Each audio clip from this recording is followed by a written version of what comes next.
وَأَقِيمُوا الصَّلَاةَ وَآتُوا الزَّكَاةَ وَأَقْرِضُوا اللَّهَ قَرْضًا حَسَنًا وَمَا تُقَدِّمُوا لِأَنفُسِكُم مِّنْ خَيْرٍ تَجِدُوهُ عِندَ اللَّهِ هُوَ خَيْرًا وَأَعْظَمَ أَجْرًا وَاسْتَغْفِرُوا اللَّهَ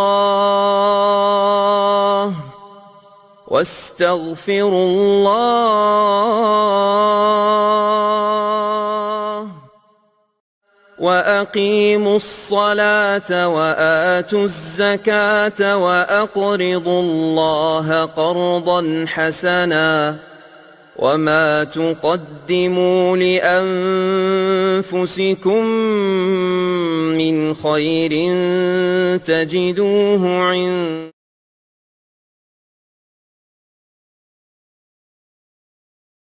حضرت حسان رضی اللہ عنہ کی مدد کے لیے جبرائیل کا نزول۔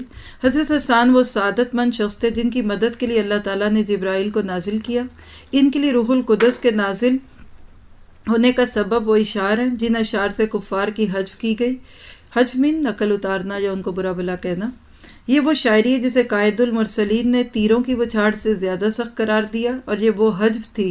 اب اس کو آپ لکھ لیں، حجب بول رہی ہوں میں، حجو نہیں ہے یہ لفظ، ٹھیک ہے، حجب، جس سے آپ کو تسکین پہنچی اور آپ کا سینہ ٹھنڈا ہوا، اور اسی حجب سے نبی کریم صلی اللہ علیہ وسلم کے دشمن جل بھن گئے۔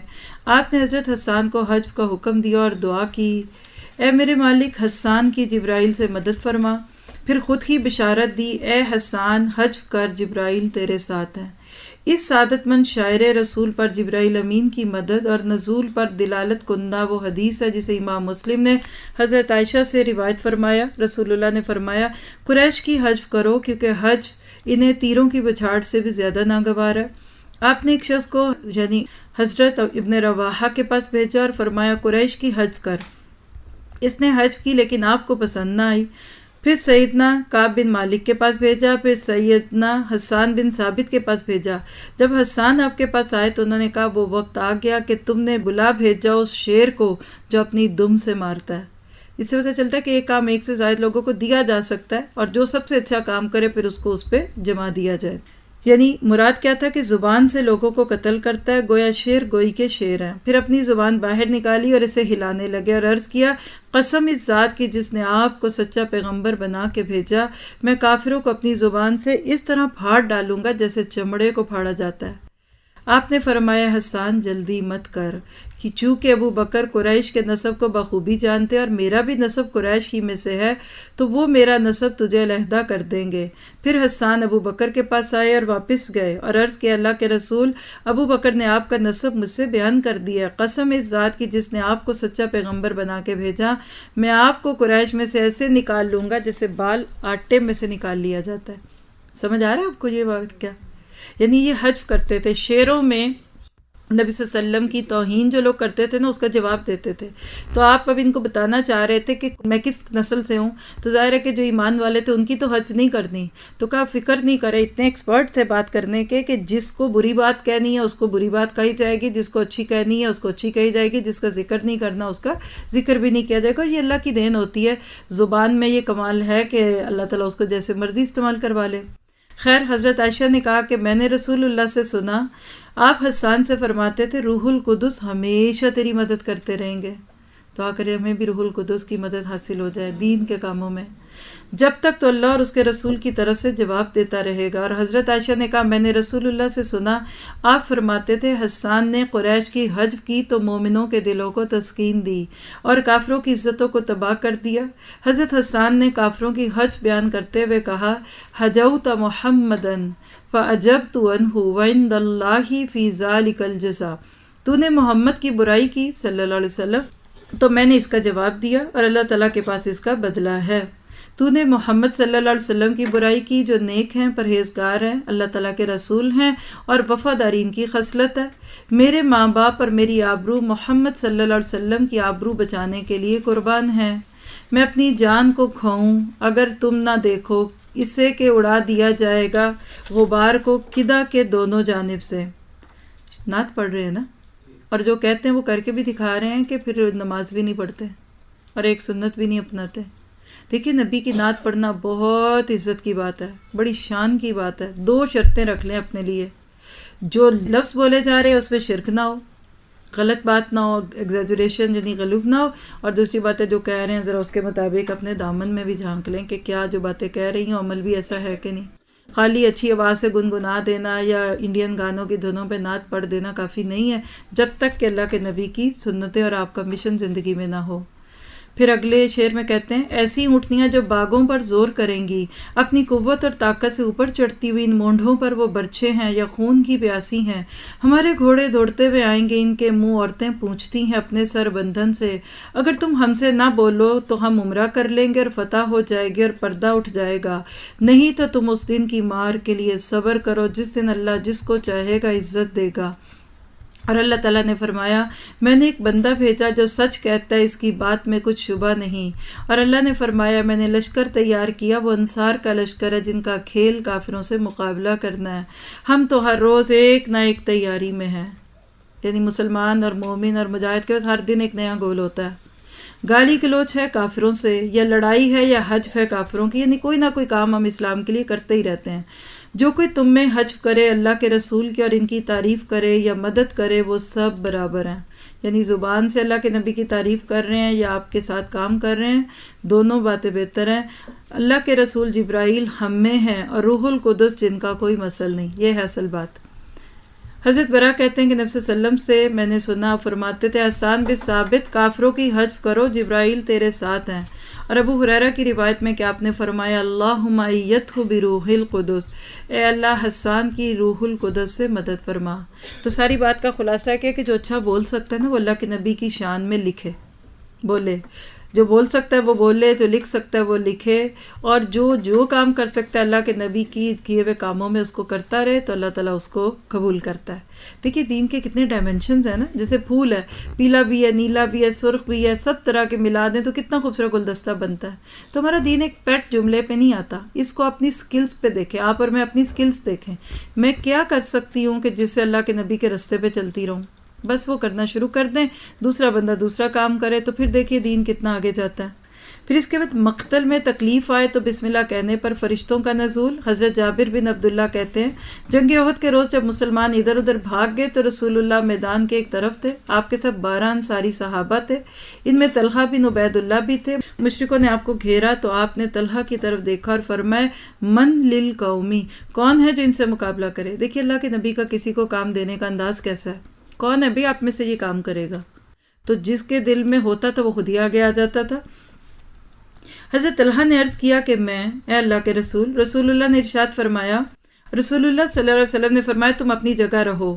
انصار میں ایک شخص نے عرض کیا میں اللہ کے رسول، آپ نے فرمایا تم ٹھیک ہے دشمنوں کا مقابلہ کرو۔ اس نے مشرکوں سے لڑائی کی یہاں تک کہ شہید ہو گیا۔ آپ نے دیکھا کہ مشرک اس جگہ ڈٹے ہوئے ہیں تو آپ نے فرمایا قوم کا مقابلہ کون کرے گا؟ حضرت طلحہ نے عرض کیا میں مائنڈ کیوں نہیں کیا کہ میں نے کہا تھا پہلے تو مجھے تو کام نہیں دیا، اب کسی اور کو دے دیا، وہی کریں، یہ نہیں کہا، دوبارہ کھڑے ہو گئے اللہ کے نبی میں پھر بھی حاضر ہوں۔ ایگو نہیں تھی، انا نہیں تھی ان میں۔ تو آپ نے فرمایا تم اپنی جگہ رہو، یعنی پھر بھی نہیں آپ نے ان کی بات سنی۔ ایک انصاری صحابی نے عرض کیا میں، آپ نے فرمایا ٹھیک ہے تم مشرکوں کا مقابلہ کرو۔ وہ شخص مشرکوں سے لڑتا ہوا شہید ہو گیا اور آپ اسی طرح فرماتے رہے اور ہر مرتبہ ایک ایک انصاری سامنے آتا رہا اور اپنے پیش رو کی طرح مشرکوں سے لڑتے ہوئے قتل ہوتا رہا، یہاں تک کہ رسول اللہ اور حضرت طلحہ بن عبید اللہ باقی رہ گئے، یعنی وہ سب چلے گئے بیچ میں سے، اب پھر طلحہ ہی پیچھے رہ گئے۔ کبھی کبھی ایسا ہوتا ہے، اللہ تعالیٰ ابھی طلحہ سے صبر کروا رہے تھے تاکہ ان کو بہت بڑے کام کے لیے چنے۔ خیر رسول اللہ نے پوچھا مشرکوں کی قوم کا مقابلہ کون کرے گا؟ تو طلحہ فرمانے لگے میں۔ اچھا ہم عموماً ایسے وقت میں دوسروں کا نام لے دیتے ہیں، پھر وہ دوستیں وغیرہ جا کے خوب ڈانٹتی ہوں کہ میرا نام کیوں لیا تھا، یہ اچھا کریں گی کام، یہ ان کو کرنا آتا ہے، تو وہ اپنا نام لیتے تھے، دوسروں کا نام نہیں لیتے تھے۔ خیر حضرت طلحہ نے 11 انصاریوں کے بقدر لڑائی کی، یعنی 11 لوگ جس طرح لڑ سکتے ہیں اس طرح یہ لڑے۔ دوران لڑائی ان پر وار ہوا تو ان کی انگلیاں کٹ گئی۔ ذرا امیجن کریں سامنے سے تیر آ رہے تھے تو یہ اللہ کے نبی کے آگے اس طرح ڈھال بن رہے تھے کہ تیر آپ کے پاس نہ ہے، تو اسی میں آپ کی یہ انگلیاں کٹ گئیں۔ انہوں نے حس کا، جیسے نکل حس، ایسی آواز نکلی تو رسول اللہ نے فرمایا ذرا سنیے، کیا کرائیٹیرین ہے اللہ کا بندوں کو پرکھنے کا. کہا اگر تو بسم اللہ کہتا تو فرشتے سب لوگوں کے سامنے تجھے اٹھا لیتے. اس کے بعد اللہ تعالیٰ نے مشرکین کو واپس لوٹا دیا، یعنی ان کا زور ٹوٹ گیا. حضرت طلحہ کا یہ ہاتھ کتنا خوش نصیب تھا جو امام الانبیاء کی حفاظت کرتے ہوئے شل ہوا.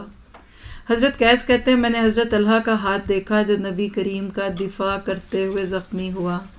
حضرت طلحہ گھڑے میں گر گئے تھے اور ان کے جسم پر کم و بیش 70 زخم تھے. یہ 70 تو چھوڑیے، پہلا سہما جاتا ہے، یہ 69 زخم کیسے لگ گئے؟ پیچھے کیوں نہیں ہو کے بڑھ گئے؟ ہائے میں مر گیا، میں تو زخمی ہو گیا، میں تو اب یہ کام نہیں کر سکتا. یقین آتا ہے یہ لوگ، ان کو درد ہوتا تھا. پھر وہ پچھلا حصہ یاد کریں، ان الذین قالوا ربنا اللہ ثم استقاموا. دیکھیے مقصد کی دھن نہ نیند آنے دیتی ہے، نہ تھکن ہوتی ہے، نہ گرمی، نہ سردی، نہ بھوک، نہ پیاس، نہ رات نہ دن. یہ ایمان اللہ مجھے آپ کو دے دے. دو بے خطر کود پڑے. اور کتنی درد ہوئی ہوگی. اور آپ کو پتہ ہے اللہ کے نبی ان کو کیا کہہ رہے تھے؟ فدا امی و ابی، فدا امی و ابی، اے ابو طلحہ تجھ پہ میرے ماں باپ قربان. شاید 7-8 دفعہ اللہ کے نبی نے یہ جملہ ان کو بولا. یہ فخر کیا کرتے تھے کہ مجھے اللہ کے نبی نے یہ بات کہی جو کسی اور کو نہیں کی. تو کیا ان کے درجے تھے اور کیا ان کے عزم تھے. اسی طرح حضرت سعد کے سامنے جبرائیل اور میکائیل کا نزول ہے. حضرت سعد بن وقاص فرماتے ہیں بلا شبہ میں نے احد کے دن دیکھا کہ رسول اللہ کے دائیں بائیں 2 شخص سفید کپڑے پہنے ہیں جو آپ کی طرف سے خوب لڑ رہے تھے. اس سے پہلے اور اس کے بعد میں نے ان کو نہیں دیکھا. ایک روایت میں آتا ہے کہ وہ جبرائیل اور میکائیل تھے، یعنی سفید کپڑے پہن کر انسانی روپ میں فرشتے آئے ہوئے تھے. حضرت سعد بن ابی وقاص بڑے سعادت مند تھے کہ انہوں نے ملائکہ کو اپنی آنکھوں سے دیکھا. اس سے بڑھ کر یہ کہ رسول اللہ نے حضرت سعد سے فرمایا اے سعد تیر پھینکو، تجھ پر میرے ماں باپ فدا ہوں. اور حضرت سعد خود فرماتے ہیں کہ رسول اللہ نے احد کے دن میرے لیے اپنے ماں باپ کو جمع کیا، یعنی فرمایا کہ میرے ماں باپ تجھ پر فدا ہوں. حضرت سعد بن ابی وقاص کی ایک فضیلت یہ بھی ہے کہ آپ دنیا ہی میں جنت کی بشارت پانے والے ہیں. کیا کہتے ہیں ان کو؟ عشرہ مبشرہ. جی عشرہ مبشرہ میں سے تھے یہ لوگ. اور اب ایک کامن تھنگ کیا ہے کہ بدر میں لڑنے والوں کے لیے فرشتوں کا نزول 313. معرکہ بدر میں شامل ہونے والوں کی شان اور عظمت کو نہ تو تولا جا سکتا اور نہ ہی ان کی عظمت کا اندازہ لگایا جا سکتا ہے. تاہم ان کے لیے فرشتوں کے لشکر کا نازل ہونا بڑی رفت کی بات ہے. اللہ سبحانہ تعالیٰ فرماتے ہیں سورۃ آل عمران آیت 123 سے 125 میں وَلَقَدْ نَصْرَكُمُ اللَّهُ بِبَدْرٍ. معرکہ بدر میں اللہ تعالیٰ نے عین اس وقت تمہاری مدد کی جب تم بڑی کمزور حالت میں تھے. دعا کریں اللہ آج کے مسلمان بھی بڑے ہی کمزور ہیں، آپ ان کی مدد کر دیں. اسی لیے اللہ ہی سے ڈرو تاکہ تم شکر گزار بنو، اور یہ شکر گزاری باعث نصرت اور امداد ہو. جب آپ مومنوں کو یہ کہہ کر تسلی دے رہے تھے کہ کیا آسمان سے 3000 فرشتے اتار کر اللہ تعالیٰ کا تمہاری مدد کرنا تمہیں کافی نہ ہوگا؟ کیوں نہیں، بلکہ اگر تم صبر اور پرہیزگاری اختیار کرو اور یہ لوگ اسی وقت تمہارے پاس آ جائیں تو تمہارا رب تمہاری امداد 5000 فرشتوں سے کرے گا جن پر نشان لگے ہوں گے. دوسرے مقام پر سورۃ الانفال آیت 9 میں کہا استستغیثون ربکم فاستجاب لکم انی ممدکم بألف من الملائکۃ مردفین. میں 1000 فرشتوں سے تمہاری مدد کروں گا جو آگے پیچھے آئیں گے. تیسرے مقام پر اہل بدر کو تسلی اور مالک کائنات کی خود اہل بدر کے ساتھ معیت کے بارے میں اللہ تعالیٰ فرماتے ہیں سورۃ انفال آیت 12 اس یوہی ربک الی الملائکہ. اس وقت کو یاد کرو جب آپ کا رب فرشتوں کو حکم دیتا تھا کہ میں تمہارا ساتھی ہوں، بس تم ایمان لانے والوں کی ہمت بڑھاؤ. میں ابھی کفار کے دلوں میں روب ڈالے دیتا ہوں، سو تم ان کی گردنوں پر مارو اور ان کی پور پور پر مارو. غزوہ بدر میں مسلمانوں کی تعداد 313 کے قریب تھی، لیکن مد مقابل 1000 کا آہن پوش لشکر تھا. آہن پوش کیا؟ جنہوں نے لوہے کی زرہیں پہنی تھی. کتنے ہیں ایک کے مقابلے میں؟ تقریباً 3، یعنی مسلمان 1/3 تھے. اللہ کے حبیب نے جب دیکھا تو قبلہ رو ہو کر بارگاہ الہی میں دعا کے لیے ہاتھ بلند کیا اور فرمایا، بڑی پیاری دعا ہے، آئیے اس کو ہم بھی پڑھتے ہیں. واقعی آج کے دور میں پوری امت کو یہ دعائیں مانگنے کی ضرورت ہے.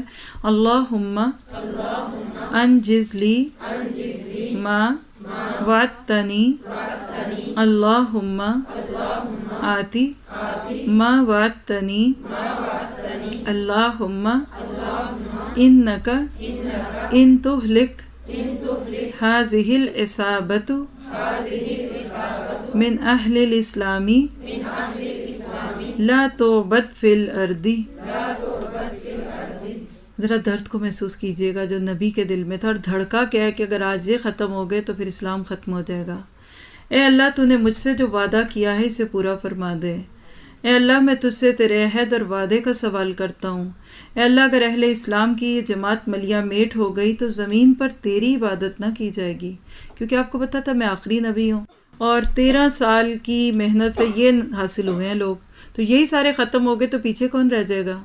آپ مسلسل قبلہ رو ہاتھ پھیلائے دعا کرتے رہے، حتیٰ کہ آپ کی چادر مبارک کندھے سے سرک گئی، یعنی درد اور جوش سے آپ دعا مانگ رہے تھے کہ آپ کے کندھے سے چادر اتر رہی تھی۔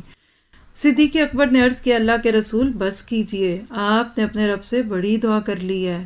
ادھر مولا کریم نے تسلی اور سکینت نازل فرمائی، سورۃ انفال آیت 9، استستغیثون ربکم فاستجاب لکم انی ممدکم بی1000 من الملائکۃ مردفین۔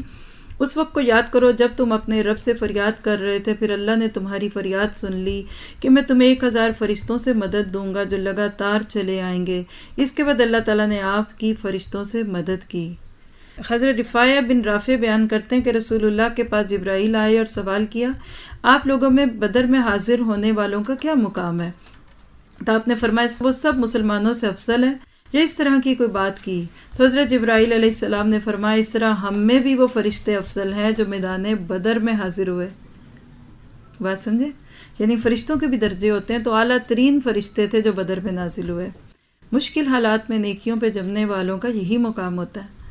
آپ نے فرمایا اللہ تعالیٰ نے اہل بدر کی طرف دیکھا اور فرمایا، اعملوا ما شئتم فقد وجبت لکم الجنہ او قد غفرت لکم۔ اہل بدر جو چاہو کرو، تمہارے لیے رب نے جنت واجب کر دی اور کہا کہ میں نے تمہیں بخش دیا۔ ہمارے لیے بھی اللہ کچھ ایسے ہی جملے بول دے، ذرا ہمیں کوئی بتا تو دے دنیا میں کہ جنت تمہاری ہو گئی، تو شاید اس پہ پارٹی رکھ لیں اور اس میں وہ کام کر لیں جو جنت سے نکلوا دیں۔ ہمیشہ دعا کیا کریں کہ اللہ اپنے پاس میرا نام اچھی جگہ پہ لکھ لے۔ پھر غزوہ بنی قریظہ اور احزاب والوں کے لیے فرشتوں کا نزول۔ اس غزوے کی کیفیت کو دیکھ کر مسلمانوں کے قدم ڈگمگا گئے اور بد دلی کی کیفیت پیدا ہو گئی، کلیجے منہ کو آنے لگ گئے۔ لیکن قربان جاؤں اللہ کے حبیب پر جو اس سخت پریشانی کی حالت میں آپ نے صحابہ کو تسلی دے رہے تھے اور فرما رہے تھے، دعا پڑھیے گا، یہ بھی دعا بہت ہی پیاری ہے۔ اللہم لا عیش الا عیش الآخرہ فاغفر للمہاجرین والانصار۔ اے میرے رب، آخرت کی زندگی کے علاوہ کوئی زندگی نہیں، تو میرے مہاجر اور انصار صحابہ کو بخش دے۔ اور حالت یہ کہ پیٹوں پر پتھر بندھے ہوئے ہیں، اور حضرات صحابہ کا اس موقع پر کیا رد عمل ہے؟ سبحان اللہ، مٹی اٹھا رہے تھے اور فرما رہے تھے، نحن الذین بایعوا محمدا علی الجہاد ما بقینا ابدا۔ ہم نے محمد صلی اللہ علیہ وسلم کی جہاد پر اس وقت تک کی بیعت کی ہے جب تک ہمارے جسم میں خون کا آخری قطرہ ہے۔ ہم بھی اپنے آپ سے پوچھیں کہ ہم نے کب تک کی کمٹمنٹ کی ہوئی ہے، کب ہمارا کام ختم ہو اور ہم جائیں، کب کانٹریکٹ ختم ہو اور چھوڑ کر جائیں کہ بس کر لیا بہت دین کا کام۔ دعا کریں کہ زندگی کے آخری لمحے تک ہم اسی کام پہ لگے رہیں جو اللہ کے صحابہ نے کیا۔ ہم نے محمد صلی اللہ علیہ وسلم کی اسلام کی خدمت پر اس وقت تک بیعت کی ہے جب تک سر تن سے جدا نہیں ہو جاتا۔ ہم بھی یہی کہیں کہ اللہ موت تک تو ہم آ رہے ہیں، اس کے بعد کا نہیں پتا۔ اللہ کے حبیب فرما رہے تھے، اللہم انہ لا خیر الا خیر الاخرہ فبارک فی الانصار والمہاجرہ۔ اللہ بے شک خیر تو صرف آخرت میں ہے، تو میرے مہاجرین اور انصار میں برکت ڈال دے۔ آج بھی کہیے آمین۔ آج بھی جو لوگ دین کے کام کر رہے ہیں، جو دین کے لیے محنتیں کر رہے ہیں، ان میں اللہ تعالیٰ برکت دے دے۔ ایسے سنگین اور سخت حالات میں اللہ کریم اپنے بندوں کو حوصلہ دیتے ہوئے فرماتے ہیں، سورۃ الاحزاب کی آیت 9 سے 11 ہے، اے ایمان والو، اللہ نے جو تم پر احسان کیا اس کو یاد کرو، جب تمہارے مقابلے میں بڑے لشکر آئے تھے، پھر ہم نے ان کے مقابلے میں تند و تیز آندھی اور ایسے لشکر بھیجے جنہیں تم نے نہیں دیکھا، اور جو کچھ تم کرتے ہو اللہ اس سب کو دیکھتا ہے۔ جب دشمن تمہارے پاس اوپر سے اور نیچے سے چڑھ آئے، اور جب آنکھیں پتھرا گئیں اور کلیجے منہ کو آ گئے، اور تم اللہ کی نسبت طرح طرح کے گمان کرنے لگے، یہی مومن آزمائے گئے اور پوری طرح جھنجھوڑ دیے گئے۔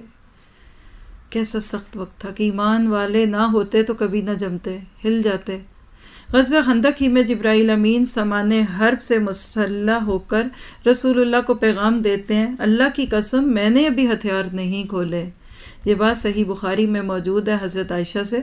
رسول اللہ جب غزوہ خندق سے لوٹے اور انہوں نے ہتھیار اتارے اور غسل کیا تو اسی وقت جبرائیل علیہ السلام آن پہنچے۔ ان کا سر غبار آلود تھا، کہنے لگے آپ نے ہتھیار اتار دیے؟ اللہ کی قسم میں نے تو ابھی تک کھولے ہی نہیں ہیں۔ رسول اللہ نے پوچھا اب کہاں کا ارادہ ہے؟ انہوں نے ایک طرف اشارہ کیا، یعنی بنو قریظہ کی طرف۔ حضرت عائشہ فرماتے ہیں پھر رسول اللہ بنو قریظہ کی طرف نکلے۔ ہم میں سے کتنے ہیں جن کو کہا جائے کہ ابھی اس کے ساتھ ہی اگلی کلاس پھر شروع ہو رہی ہے، کل بھی آپ کو آنا ہے، پرسوں بھی آنا ہے۔ دیکھیے مومن آن جاب ہوتا ہے ہر وقت، بس وہ تھوڑی بہت روٹین چینج ہو سکتی ہے۔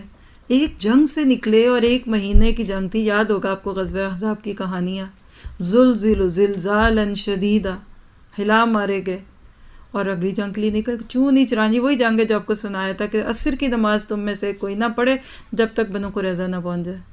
چل پڑے صحابہ، نہ عقل استعمال کی، نہ آپس میں بیٹھ کے ڈسکشن کی، ریئلی سیریسلی ابھی اور کام کرنا ہے، ابھی اور رکنا ہے، ابھی پھر بلایا، ابھی پھر بیٹھنا ہے، ایسا کوئی سوال نہیں کرتا۔ مومن عقل مند نہیں ہوتا زیادہ، بس وہ سمعنا وأطعنا والا ہوتا ہے۔ اللہ مجھے تو ایسا ہی بنا دے اور آپ کو بھی۔ پھر غزوہ حنین کے لیے نکلنے والوں کے لیے فرشتوں کا نزول۔ حنین خوازن اور ثقیف کا مسکن تھا، دونوں قبیلے تیر اندازی میں مشہور تھے اور یہ مسلمانوں کے خلاف لڑنے کی تیاری کر رہے تھے۔ جس کا علم رسول اللہ کو ہوا تو آپ 12,000 کا لشکر لے کر ان قبیلوں سے جنگ کے لیے حنین تشریف لے گئے۔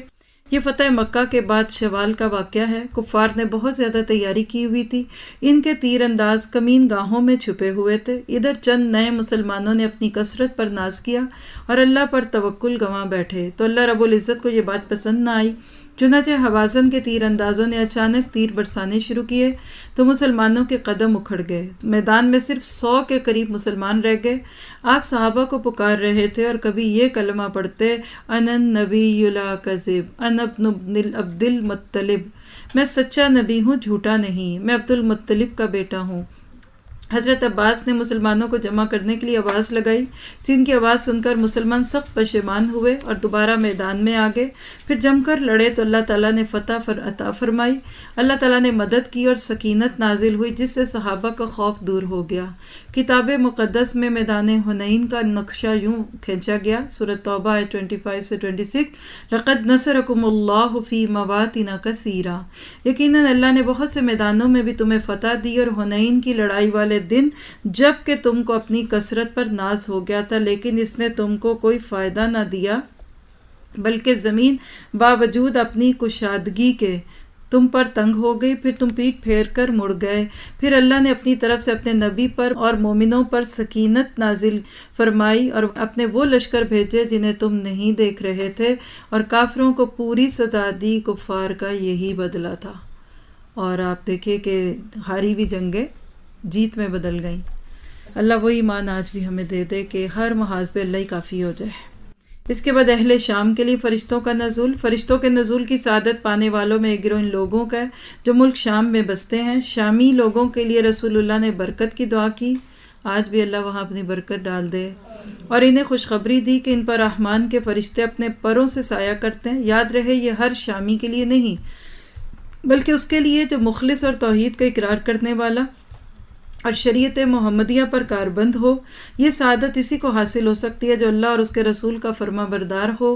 اہل شام کے لیے فرشتوں کے نزول کی دلیل امام احمد، ترمذی اور حاکم نے نقل کی حضرت زید سے، روایت زید بن ثابت سے، ہم رسول اللہ کے ساتھ تھے اور ہم قرآن کو مختلف ٹکڑوں سے اکٹھا کرتے تھے۔ آپ نے فرمایا شام والوں کے لیے خوشخبری ہو۔ ہم نے دریافت کیا کس لیے اللہ کے رسول؟ آپ نے فرمایا اس لیے کہ رحمان کے فرشتے ان پر اپنے پروں سے سایہ کرتے ہیں۔ اللہ اکبر، آج کیا حالات ہیں وہاں کے۔